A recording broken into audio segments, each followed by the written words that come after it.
Welcome to జనం మాట. నేను మీ చంద్ర.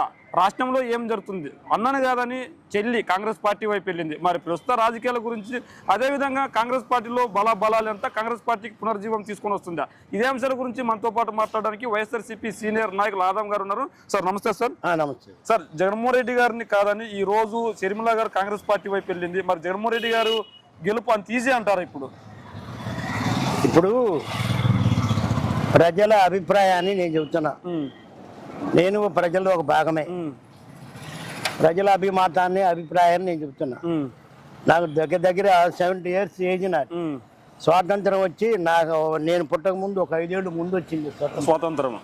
75 ఏళ్ళు స్వాతంత్రం. 75 ఏళ్ళ స్వతంత్రంలో ఎస్సీ, ఎస్టీ, బీసీ, మైనారిటీ తదితర ఈ తక్కువ కులాలన్నింటినీ కూడా ఈ విధంగా డీబీటీ ద్వారా దగ్గరకు వచ్చి సహాయం చేసిన నాయకులు ఇంతవరకు జగన్మోహన్ రెడ్డి గారు మినహా ఎవరు లేరు. రాజశేఖర రెడ్డి గారు ఒక విధంగా ఒక పద్ధతిలో సహాయం చేస్తే జగన్మోహన్ రెడ్డి గారు ఇంకా దగ్గరకు వచ్చి నేను మా నాయన ఒక అడుగేస్తే నేను 2 అడుగులు వేస్తా అన్న విధంగా ఆయన ఇంకా దగ్గరకు వచ్చి ప్రజల వద్దకే ప్రభుత్వం అని చెప్పి, అప్పుడు కాంగ్రెస్ వాళ్ళు కొట్టి అబద్ధపు మాటలు చెప్తారు. ఓన్లీ మీటింగ్లు పెట్టి మమ అనిపించి వెళ్ళిపోయారు. ఇప్పుడు డైరెక్ట్గా వ్యవస్థను మార్చి ఒక కొత్త వ్యవస్థను, వాలంటరీ వ్యవస్థను తెచ్చి వారి ద్వారా అన్ని పథకాలు కూడా డైరెక్ట్గా లబ్ధిదారు దగ్గరికే వస్తున్నాయి. మధ్యవర్తులు ఎవరు లేరు, లంచాలు లేవు, వివక్ష లేదు. తెలుగుదేశం ఉన్నప్పుడు మాదిరిగా జన్మభూమి కమిటీలు కానీ ఇవాళ వైఎస్ఆర్ కమిటీలు కానీ ఏమీ లేవు.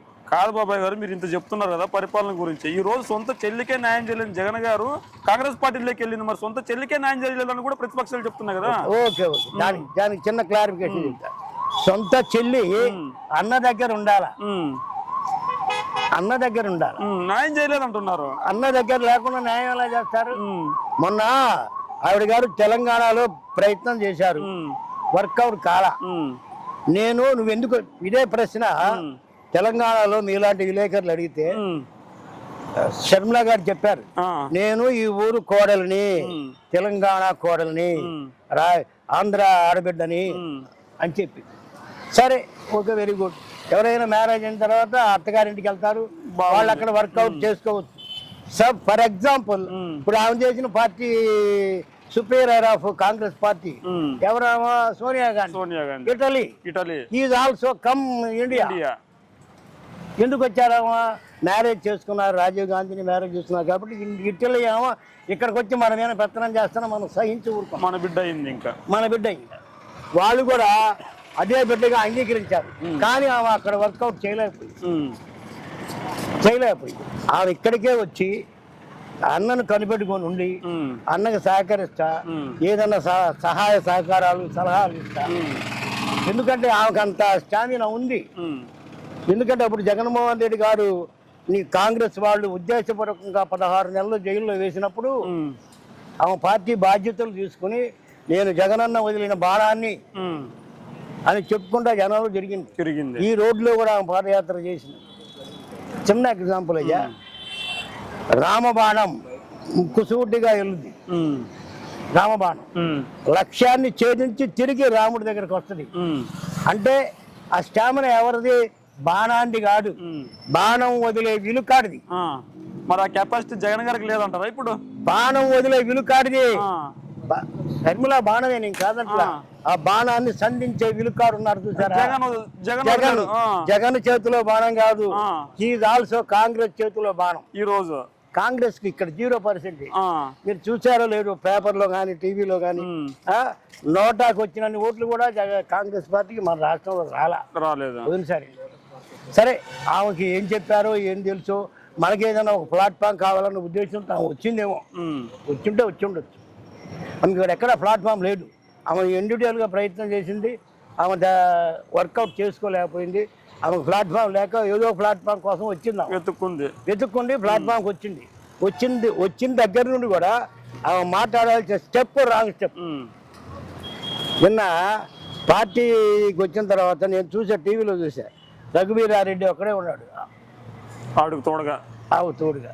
అంటే సీనియర్ మోస్ట్ నాయకుడు ఆయన, రాజశేఖర రెడ్డి గారు అనుసరుడు. ఆయన తప్ప ఇంకెవరు కనపడలా. ఆవిడ కూడా ఆయన తప్ప ఇంకెవరు తెలియదేమో అనుకున్నాను నేను కూడా. మరి ఎట్టకేలకు జగన్మోహన్ రెడ్డి గారు సొంత మతస్థులైన క్రైస్తవులకే న్యాయం చేయలేదు, మిగిలిన వాళ్ళకి ఎలా న్యాయం చేస్తారని కూడా ఆవిడ ప్రచారం చేస్తుంది. ఆవిడ మాటలు మాట్లాడారు కదా. వినండి. ఇప్పుడు ఎక్కడో మణిపూర్లో క్రైస్తవుల మీద దాడులు జరిగి చర్చీలను కూలగొడితే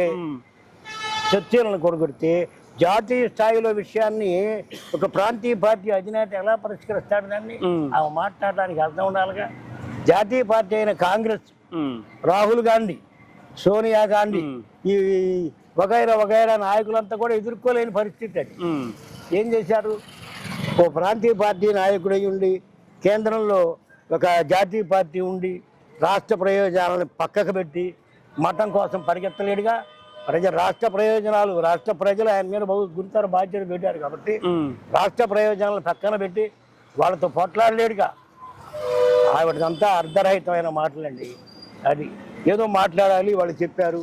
ఆ స్క్రిప్ట్ అంతా చదువుతున్న మాటలు అభివృద్ధి లేదు, అది లేదు, ఇది లేదు అని చెప్పడం, అదంతా చెప్తున్న విషయాన్ని బట్టి నాకు అర్థమైంది ఏంటంటే, నాకే కాదు ప్రజలకి అందరికీ అర్థమైందంటే, ఆమె చదువుతున్న స్క్రిప్ట్ రామోజీరావు, రాధాకృష్ణ రాసి పంపించినట్టుంది. ఓకే, రామోజీరావు, రాధాకృష్ణ ఇద్దరు రాసి పంపించినట్టుంది. అభివృద్ధి అంటే దేశం అంటే మట్టి కాదు, దేశం అంటే మనుషులు. ఆ మనుషులు వ్యవస్థలో ఉన్నారు, మనుషులు ఒక కుటుంబ వ్యవస్థలో ఉన్నారు. మనుషులు ప్రతి కుటుంబానికి కూడా సహాయం అందుతుంది. అది అభివృద్ధి కాదా? పోలవరం నిర్మాణం పూర్తి జరిగి 40 షట్టర్లు గేట్లు పెట్టారు. అభివృద్ధి కాదా? ఆమె గారు పోలవరం గురించి కూడా మాట్లాడతారు. అర్థం చేసుకొని చూసి మాట్లాడాలి. ఎవరో చెప్పింది విని మాట్లాడకూడదు, తప్పటి. అంటే తెలంగాణలో రామరాజ్యం తెలంగాణలో రాజశేఖర రెడ్డి రాజ్యం తీసుకొని రావాలనికే తెలంగాణ పార్టీ పెట్టింది, అక్కడ ప్రచారం చేసింది, అక్కడ పాల్గొనింది, చివరికి ఎన్నికల్లో పాల్గొనలేదు. ఈ నేపథ్యంలో ఉన్నట్లుండి ఆవిడ కాంగ్రెస్ తరఫున ఒకత్తు పులుచుకొని ఏపీకి రావాల్సిన పరిస్థితి ఏమొచ్చింది? ఏపీకి రావాల్సిన పరిస్థితి ఏమిటంటే ఆమెకి ఎక్కడ ప్లాట్ఫామ్ లేదు. అక్కడ గౌరవనీయులైన తెలంగాణ ముఖ్యమంత్రి రేవంత్ రెడ్డి గారు చంద్రబాబు గారి శిష్యుడు. చంద్రబాబు గారు ఏ విషయానికైనా సమర్థుడు. అన్నదమ్ముల మధ్య, బావబామర్దుల మధ్య, మామ అల్లుల మధ్య తంపులు పెట్టగలిగిన శక్తివంతుడు. ఆయన కూడా యాజ్టీజ్గా గురువు లక్షణాలు ఆయన కూడా ఉన్నాయి. మన రేవంత్ రెడ్డి గారి కాంటాక్ట్లోకి వెళ్తే రేవంత్ రెడ్డి గారు షర్మిలమ్మ గారితో మాట్లాడి ఏర్పాటు చేస్తుంటాడని నేను అనుకుంటున్నాను. ఇది నీ ఇక్కడికి లేదమ్మా, ఆంధ్రాకి వెళ్తే నీకు పార్టీ అధ్యక్ష పదవి ఇస్తారు. నువ్వు పార్టీ అధ్యక్ష పదవి ఇచ్చినప్పుడు మీ అన్న మీద నువ్వు మాట్లాడుకోవచ్చు. మా పార్టీ అధ్యక్ష పదవి ఇచ్చినప్పుడు మా అన్న బాగుంటాడని కాంగ్రెస్ ప్రెసిడెంట్ ఎట్లా చెప్పండి తప్పదుగా. మరి రాజశేఖర రెడ్డి అభిమానులంతా ఇప్పుడు జగనన్న వెంటుంటారా, షర్మిల వెంటుంటారా? రాజశేఖర రెడ్డి గారి అభిమానులు ఎవరి వైపు ఉంటారనేది ఇందాక మీకు చెప్పా. జగనన్న వదిలిన బాణం కాదామా, జగనన్న వదిలిన బాణం కాదు, కాంగ్రెస్ చంద్రబాబు, కాంగ్రెస్ బాణము చంద్రబాబు సంధించాడు.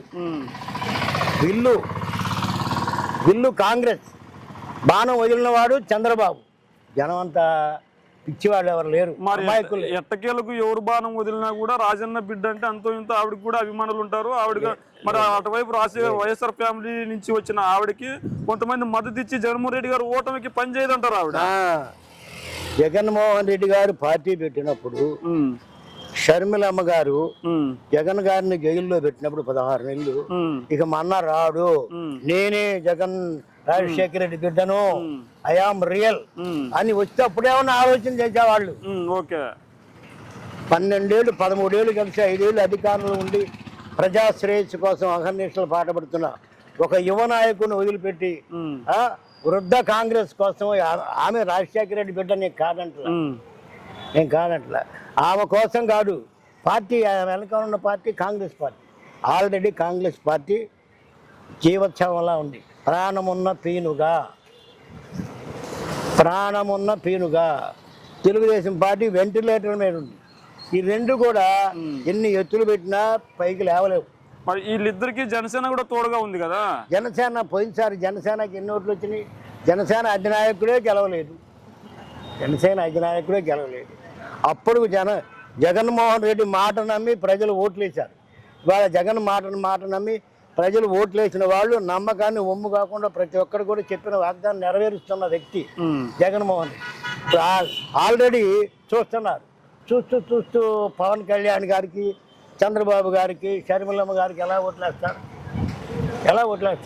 ఇప్పుడు కాంగ్రెస్ పార్టీతో పొత్తు పెట్టుకున్నాను అన్నాడు చంద్రబాబు గారు అక్కడ. సరే, ఇక్కడ కూడా కాంగ్రెస్ పార్టీతో పొత్తు ఉంటుందని ప్రజలకు తెలుసుగా, తెలియకుండా ఉంటుందా?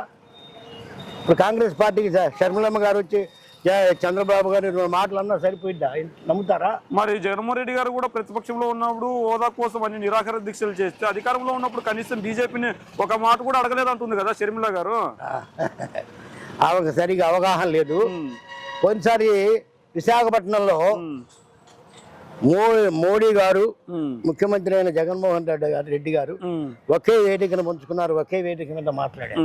ఆ వేదిక మీదే అడిగారు మా ప్రత్యేక హోదా సంగతి ఏమిటి. సందర్భం వచ్చినప్పుడల్లా విజయసాయి రెడ్డి గారు, జగన్మోహన్ రెడ్డి గారు అడుగుతానే ఉన్నారు. కేవలం విజయసాయి రెడ్డి గారికి నాయకత్వం ఇచ్చింది కూడా ప్రత్యేక హోదా కోసం. ప్రత్యేక హోదా సాధిస్తారనే నమ్మకం ప్రజలందరికీ ఉంది, ఆయనకు కూడా ఉంది.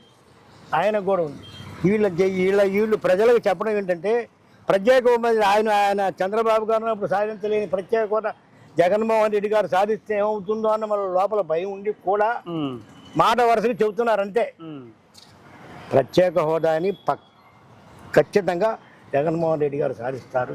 2024 ఎన్నికల్లో ఘన విజయం సాధిస్తారు. Thank you.